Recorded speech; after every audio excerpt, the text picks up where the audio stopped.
Surviving battle comes with its own cost. Another step, nice. The physical toll of war can last a lifetime. And just like you, my soul has been injured by military service. And so can the emotional. This is an opportunity to heal the wounds that your soul may be still carrying. This is the hard part. During a ceremony in Tampa, veterans and families of veterans are taking what may be their first step in facing a soul injury. How do we decide who we would see and who we did not with only 20 beds? That I've been rehearsing his funeral for 8 years.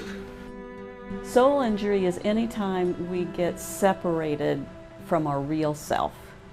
And often how that occurs is from unmourned loss and unforgiven guilt and shame.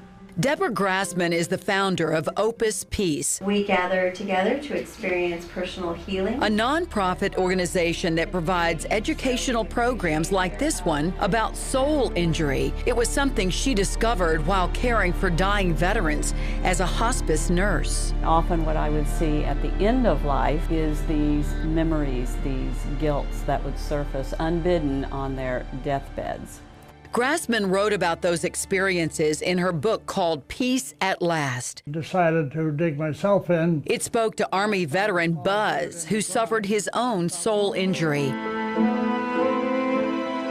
after coming across the remains of a German soldier during World War II. His helmet was still on the ground. His rifle was disassembled. Apparently an American soldier, and our troops were in that area prior to that, apparently came upon him and didn't give him a chance to surrender or anything, and he shot him right in the top of the head.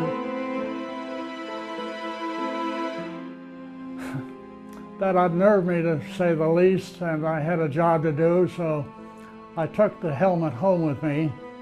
And for about 75 years, I never told a soul. But that changed after he read Grassman's book. That's when he felt released, and then he came and gave me the helmet.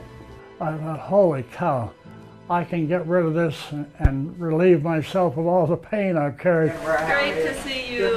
Now Buzz is following in Grassman's footsteps, volunteering at a hospice for veterans in hopes of giving them peace in their final days. My job is to get them to talk, because they want to talk to a veteran.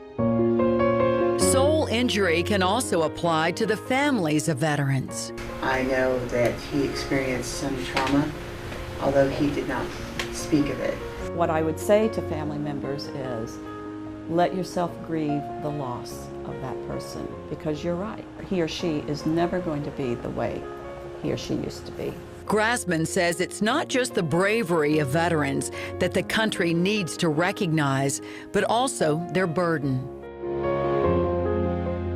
We wave the flags, do all the patriotic stuff, and that's important. Acknowledge them now, that's important, but it's not enough. What's more than that they need is